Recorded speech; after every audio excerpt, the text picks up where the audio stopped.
পুৱাৰ বেলি নে সন্ধিয়াৰ? আপোনাক যদি কোনোবাই প্ৰশ্ন কৰে তেতিয়া আপুনি বাৰু কি বুলি ক'ব? পশ্চিম দিশমুখী ঘৰে পুৱাৰ বেলিৰ বাবে হাহাকাৰ কৰে আৰু পূব দিশমুখী ঘৰে সন্ধিয়াৰ বেলি চাবলৈ ইচ্ছা কৰে।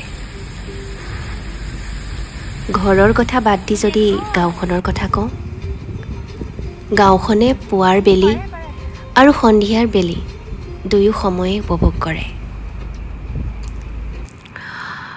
ঠিক একেদৰে বৰষুণৰ কথা যদি কওঁ, বৰষুণ কাৰ প্ৰিয় বুলি যদি সোধোঁ, বানে ভাঙি যোৱা ঘৰখনে বৰষুণক বেয়া পাওঁ বুলি ক'ব।